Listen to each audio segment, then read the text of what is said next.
जी हाँ, तो मेरे प्यारे छात्रों, आप सभी को स्वागत है आपका अपने YouTube channel Saroj study centre, Facebook profile Saroj Kumar पर।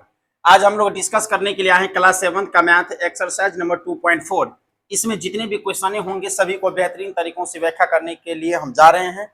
आप लोग को अच्छा लगे तो लाइक शेयर कॉमेंट जरूर करिएगा। चलिए बिना देरी किए हुए पहला क्वेश्चन से कैलकुलेशन इसमें थोड़ा सा फास्ट रखना है। कहता है ज्ञात कीजिए, आप लोग को साइड स्क्रीन पर क्वेश्चन दिखाई देगा, टेंशन ना ले।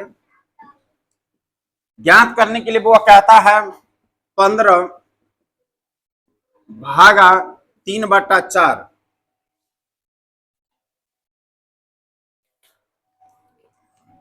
15 भागा 3/4 बोल रहा है। इसमें दूसरा नंबर में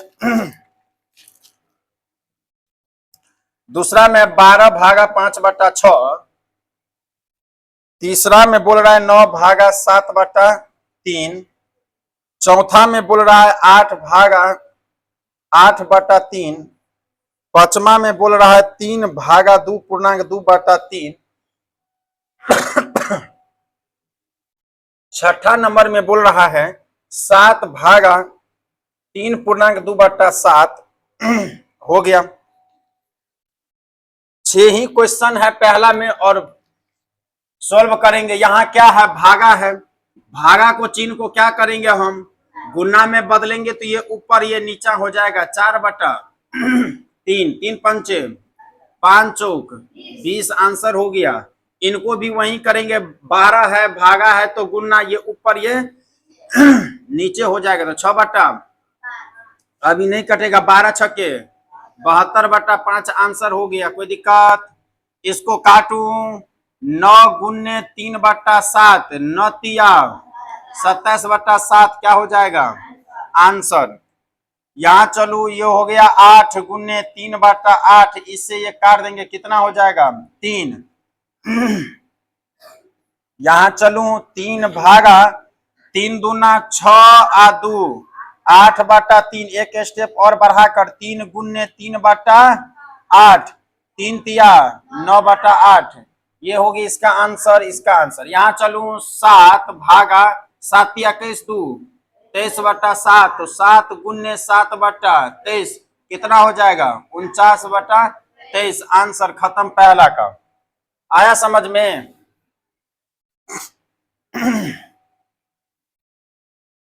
कैलकुलेशन खाली रखना था, इसमें भाग गुना करना था।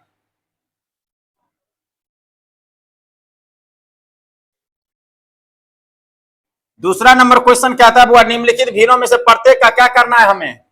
व्यक्ति क्रम का मतलब होता है अंकों का उल्टा। पहले अंक लिख लेते हैं, ठीक है, फिर उल्टा करने के लिए बोलना है, ऐसा नहीं कि भूल जाना है। फिर 4/5 है, तीसरा में है 9/7, 9 कहीं ठीक से लिख देते हैं। चौथा में है 7/5। पांचवा में है 15/8। पांचवा के बाद छठा में है 1/5 और सातवां में है 1/13। पहले एक बार समझ लो, यहां से इस बॉक्स के अंदर ध्यान देना है। पहले हम लिख रहे हैं उचित भिन्न। कौन सा भिन्न? उचित भिन्न बुआ हम कहते हैं वैसी भिन्न, वैसी भिन्न जिनके हर में अंश से ज्यादा अंक रहे, उसे ही हम उचित भिन्न कहते हैं। उचित भिन्न कहते हैं। यानी कहने का अर्थात ये हुआ बुआ कि अगर अंश से बड़ा क्या हो, हर हो, अंश से बड़ा हर होना चाहिए, तो वो कौन सा भिन्न होगा? एगो होता है विषम भिन्न, जिसे हम अनलाइक फ्रैक्शन कहते हैं इंग्लिश में। विषम भिन्न वैसी भिन्न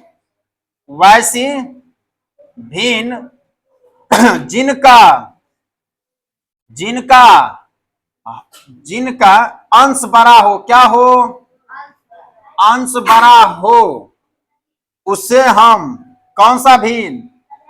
विषम भिन्न कहते हैं। ठीक है, एगो जो क्वेश्चन में बढ़ा कर दे दिया है पूर्ण भिन्न, उसका मतलब कुछ नहीं होता है। पूर्ण भिन्न का मतलब कुछ नहीं।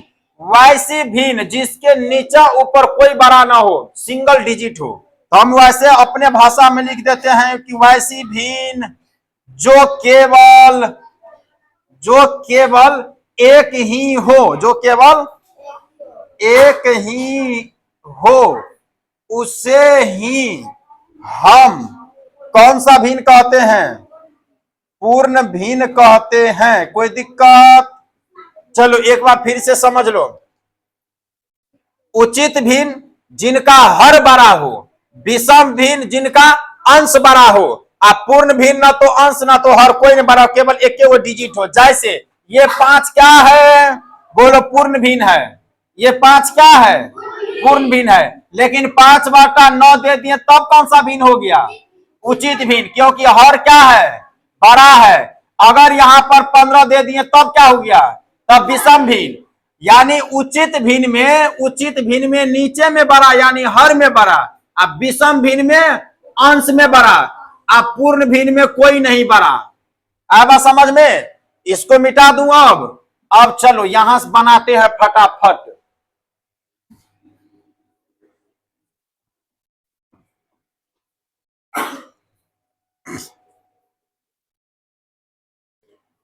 चलो बुआ, यहां पहले अब चेंज करेंगे नहीं। 5/7/5/8/5/13 ये सब हो गया पूर्ण भिन्न। कौन सा भिन्न? पूर्ण भिन्न, क्योंकि इनके नीचा में एक देने से कोई फायदा नहीं है। आया समझ में? जिनके नीचे में एक आ जाए तो समझ जाओ वो कौन सा भिन्न है? पूर्ण भिन्न। वैसे भी दिमाग लगा सकता है। यहां चलो 5 बड़ा कि 3 बड़ा? तो यहां पहले हम लिख देते हैं अलग से विषम भिन्न। यहां लिख देते हैं कौन सा भिन्न था वो? उचित भिन्न। उचित भिन्न बराबर बराबर जो होगा सो डालो इन दोनों के बॉक्स में। बस 5 बड़ा यानी ऊपर में बड़ा तो हो जाएगा विषम भिन्न। 5/3 हो गया विषम भिन्न। 5 बड़ा तो हो गया 5/4 विषम भिन्न। 9 बड़ा तो उचित भिन्न। 7 बड़ा तो उचित भिन्न।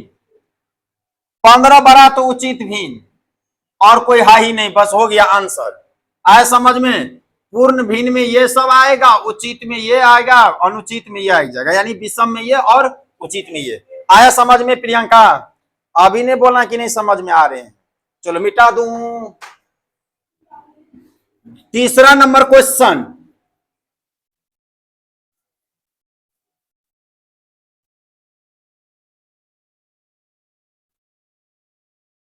डिजिटल बोर्ड रहता तो इतना देर में मिट गया रहता।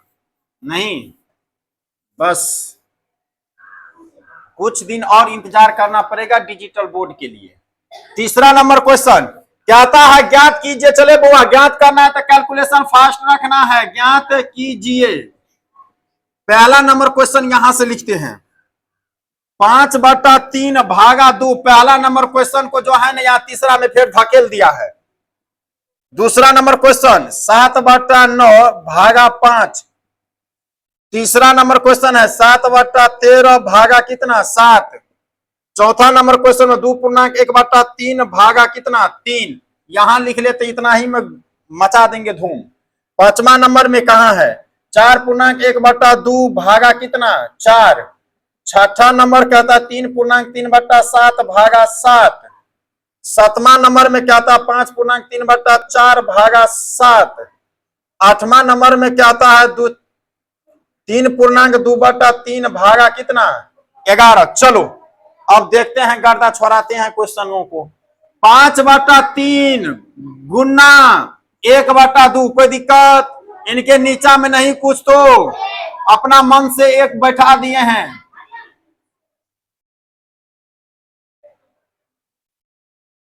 यहां चलो 5/3 भागा को गुना में किए तो ये ऊपर ये नीचा, ये अब कटेगा नहीं। 5 कान 3 दूना तो प्रियंका बताएगी ये कौन सा भिन्न हुआ। अब ये बताए हैं ये कौन सा भिन्न है?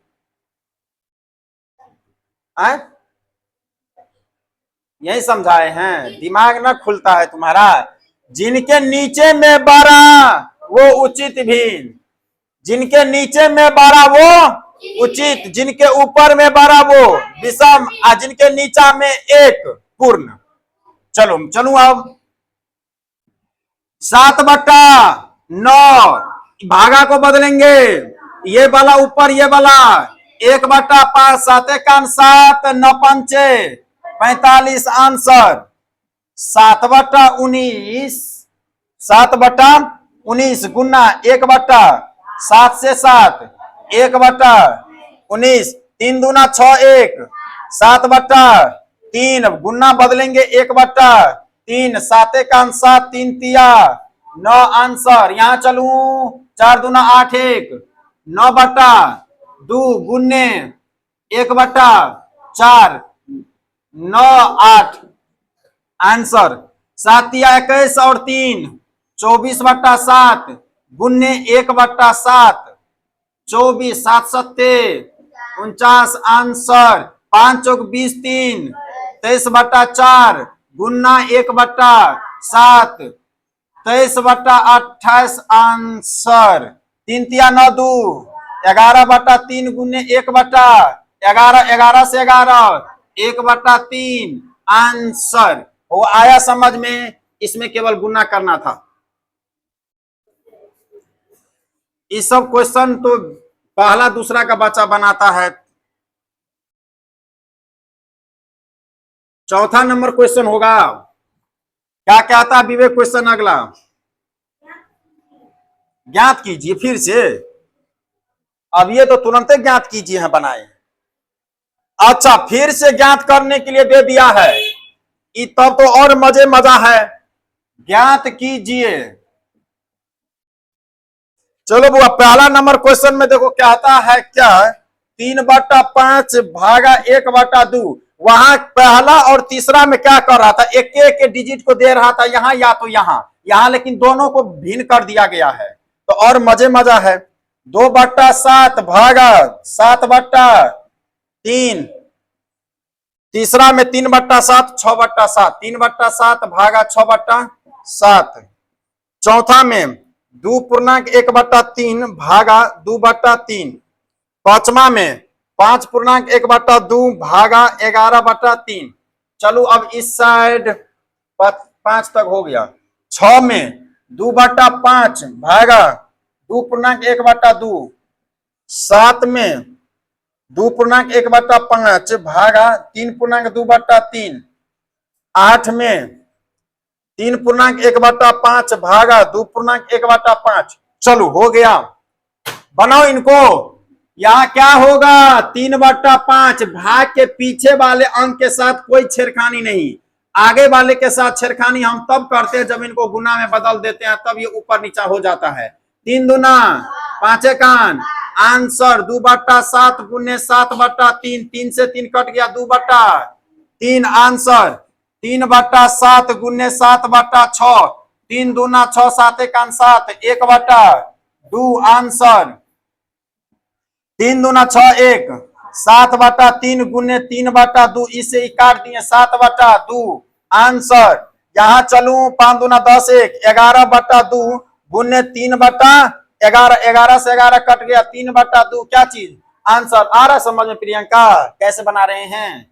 यहाँ देखो 2 बटा कितना 5 भागा है तो गुना में बदलेंगे, 2 दूना 4 1, ये 5/2 है तो हो जाएगा 2/5। ये क्या हो गया, यहाँ लिखेंगे 2 दूना 5 आंसर 5 दूना 10 1 11/5। इस अंक के साथ कोई छेड़खानी नहीं, इसके साथ छेड़खानी कर देंगे। 3 तिया 9 2, 11/3 का मतलब 3 बटा काट 2 3/5 आंसर। यहाँ चलो 5 तिया 15 1 16/5 गुने 5 दूना 10 1 11/5 का मतलब 5/11 16/11 आंसर। और इसमें कोई दिक्कत नहीं था, मिटा दूं। चलो चौथा हो गया। 5वां नंबर 8वें क्वेश्चन है। 5वां नंबर क्वेश्चन बड़ी मजेदार है, नहीं पढ़ो। आधा दर्जन केले का मूल है,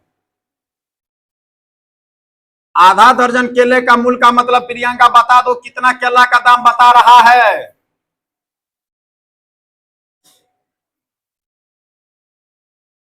विद्यार्थी इतना तेज है तुम पढ़ने में, आधा दर्जन केला 6 गो होता है ये भी ना पता, एक दर्जन में 12 गो होता है। जाओ चलो बुआ 6 नंबर नहीं 5 नंबर पे कहता है कि आधा दर्जन केले का मूल्य। तो बुआ पहले हम लिख लेंगे आधा दर्जन केले का मूल्य बराबर 7 दूना 14 1 15 बटा 2 रुपया है। तो इसीलिए एक केला का पूछ दिया है, एक दर्जन नहीं, एक केले का मूल्य बराबर, इसमें हम इससे क्या करेंगे भागा देंगे तो एक केला का नहीं निकल जाएगा। निकालूं तो लिखो बुआ 15 बटा 2 भागा क्या चीज 6। आधा दर्जन का मतलब 6 गो पीस हुआ, आया समझ में। एक दर्जन में 12, आधा दर्जन में 6, तो इन्हें हो गया भाग। इसको तोड़ू अब एक बार, तो 15 बटा 2 गुन्ने कितना होगा 1 बटा 6, क्योंकि नीचा में एक ऊपर नीचा पलट गया। नहीं अरे जज्बात पलट दिया। 3 से काटेंगे तो 3 पंचे, 3 से काटेंगे तो 15 बटा 4, 15 बटा 4। तो यहाँ हाँ तो क्या ना कहने हेते अन्ना कहते 5 का 5 बटा 4 क्या ना का। यहाँ चलो अब, इसीलिए एक केले का मूल कितना हो गया 5 बटा 4 का मतलब 4 का 4 1 आंसर आया समझ में। एक केले का मूल कितना हो गया 1 बटा 4। बस मिटा दो इनको, आया समझ में प्रियंका। अब नहीं तुम चबा जाएगी क्वेश्चन को। आधा दर्जन का मतलब 6 गो होता है, एक दर्जन में 12 तो आधा दर्जन में 6, एक जोड़ा में 2 गो तो आधा जोड़ा में 1 गो। नहीं कहता हमें एक जोड़ा चप्पल दिखाइए, जोड़ा का मतलब 2 गो होता है। चलो यहाँ 6 नंबर क्वेश्चन, एक छात्रावास में औसतन प्रत्येक छात्र प्रतिदिन इतना लीटर दूध पीता है। पीने दो बउआ, लिखना है एक छात्रावास में औसतन का मतलब कोई ज्ञात मान पूर्णतः नहीं है। औसतन प्रत्येक छात्र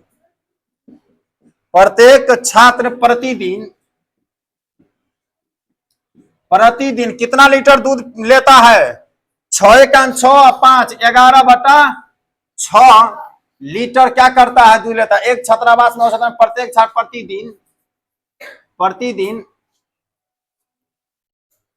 प्रतिदिन 11 बटा 6 लीटर क्या करता है दूध लेता है। तो अब फिर कहता क्या, तो प्रत्येक दिन कुल दूध यानी प्रत्येक दिन, इसीलिए प्रश्नानुसार यहां लिखेंगे प्रश्नानुसार प्रत्येक दिन कुल कितना दूध आता है 308 लीटर, 308 लीटर दूध आता है। प्रत्येक दिन कुल 308 लीटर दूध आता है।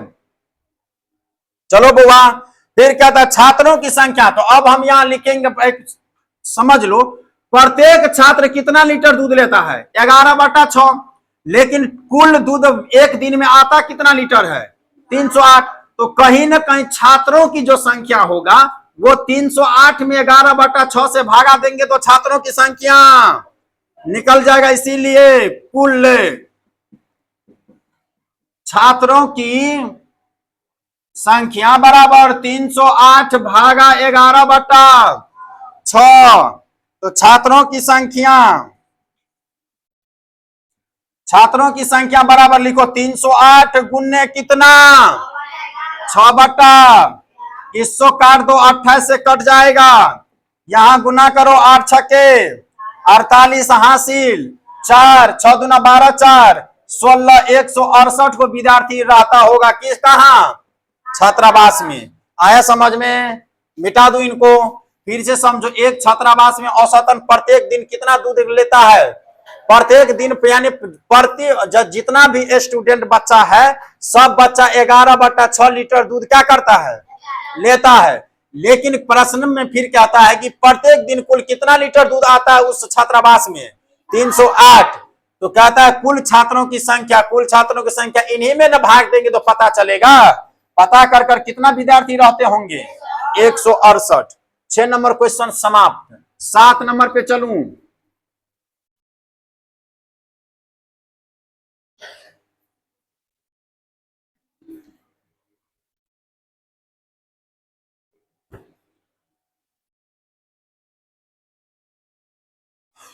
सात नंबर क्वेश्चन बुआ कहता है क्या कि 15.1/5 मीटर लंबे रिबन को 4 बराबर बांट दो। एक रिबन है रे बुआ, एक रिबन है कितना मीटर का? तो 15.1/5 मीटर लंबा है। क्या है ये? लंबे है। इनको क्या कर दिया रे बुआ? 4 बराबर भागों में क्या किया? भागों में बांट दिया। क्या किया? बांट दिया। इसीलिए प्रत्येक भाग कौन सा? प्रत्येक भाग कितना होगा? प्रत्येक भाग कितना होगा तो हम क्या करेंगे? 15×5 = 75, 1 76/5 को भागा देंगे क्या से? 4 से तो कितना हो जाएगा? 76/5 इस साइड, 1/4, 19 चौक 76 नहीं आता, 19 का 19 बटा कितना? 5 पूर्णांक तोड़ो, 5 या 15 4 तो कितना आ गया प्रत्येक भाग? इसीलिए प्रत्येक भाग ठीक है, प्रत्येक भाग रिबन का कितना हो जाएगा? 3.4/5 होगा। ऐसे करके आंसर घस देना है। ठीक है, आया समझ में प्रियंका? एक रिबन कितना मीटर लंबा है? तो बोलो 75/5 मीटर लंबा है। 4 बराबर भागों में बांटना है, यानी 76/5 रुपया तुम्हारे पास है और 4 बेटों में बांटना है। तो क्या करना है? सबको बराबर बराबर देने के लिए कितना देना पड़ेगा? 19/5 हिस्सा देना पड़ेगा सभी बेटों को। चलो आखिरी क्वेश्चन है ये 2.4 का।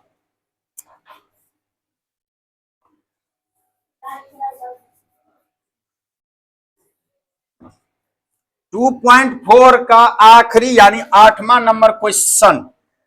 8 नंबर क्वेश्चन कहता है कि 3.1/4 केजी सेब का मूल्य 130 रुपया है। तो इसीलिए 1 केजी सेब का मूल्य, 1 केजी सेब का मूल्य बराबर, अब 1 केजी निकालेंगे तो फिर इसमें इससे क्या करेंगे? भागा देंगे। तो 130 भागा 4 तिया 12, 1 13/4 का मतलब इतना, 13 धन का 130, 10 चौक 40। तो 1 केजी सेब का मूल्य, 1 केजी सेब का मूल्य बराबर कितना रुपया? 40 रुपया। क्वेश्चन हो गया समाप्त। आया समझ में कैसे बनाए? चूंकि पर सवाल था, बड़ी इजी से बन गया। तो आज की क्लास यहीं पर ड्रॉप होती है। अगले दिन जब आएंगे तो 3.1 लेकर आएंगे। ठीक है, इसमें ज्यादा क्वेश्चन नहीं है, 10 को क्वेश्चन है, 10 मिनट में खत्म हो जाएगा। चलो निकालो अपना अपना होमवर्क।